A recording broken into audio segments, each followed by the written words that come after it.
யெகோவாயிடே prayer team வழியாக தேவநாமம் மகிமைப்படுவதாக. உங்களையும் இந்த சேனலுக்கு வெல்கம் பண்றேன். பிரியமானவர்களே, ஆண்டவர் ஒரு மனிதனை ஆசீர்வதிக்க நினைச்சா அதை யாராலும் தடுக்க முடியாது. ஒரு மனிதன் ஆண்டவரிடத்தில் ஆசீர்வாதத்தை பெற முதல்ல ஆண்டவரை முழு மனதார விசுவாசிக்கணும், நம்பணும்.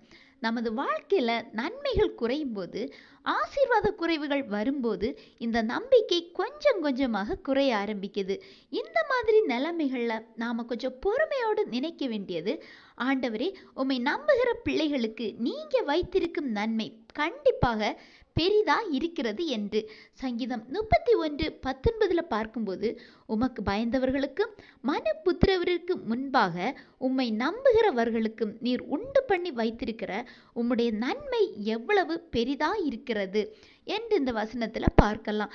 இந்த வசனத்தின் துவக்கத்தில் பார்க்கும்போது, உமக்கு பயந்தவர்களுக்கும், அடுத்ததாக மனுபுத்திரருக்கும் முன்பாக உம்மை நம்புகிறவர்களுக்கும்னு பார்க்கலாம். முதல்ல ஆண்டவருக்கு பயப்படுதல். இந்த சகல உலகமும் படைத்த வல்லமையுள்ள ஆண்டவரிடத்தில் நன்மைகளை பெற தேவ பயம் கண்டிப்பாக வேண்டும். தேவ பயம், அதாவது வேற ஒன்றும் இல்லை, தேவனுக்கு பயந்து பாவத்திற்கு விலகியோடுதல். இரண்டாவதாக, மனுஷர் முன்பாக அவிசுவாசத்தோடு அல்ல, விசுவாசத்தோடு நம்பிக்கையுள்ளவர்களாக இருத்தல். சோதனை வரும்போது ரட்சிக்கப்படாதவர்களிடத்தில் போய் என்ன பிரேயர் பண்ணி, என்ன சர்ச்சுக்கு போய் அப்படி சொன்னா அவங்க நம்ம ஆண்டவரை எப்படி புரிஞ்சுப்பாங்க, என்ன கண்ணோட்டத்தில் பார்ப்பாங்க? இந்த வார்த்தையை நமது ஆசீர்வாதத்தை தடை பண்ணும். அதுக்கு பதிலா, என் ஆண்டவர் என்னை ஒருபோதும் கைவிட மாட்டார், நான் ஒருபோதும் வெட்கப்பட வேண்டிய நிலை வராதுன்னு சொல்லுங்க.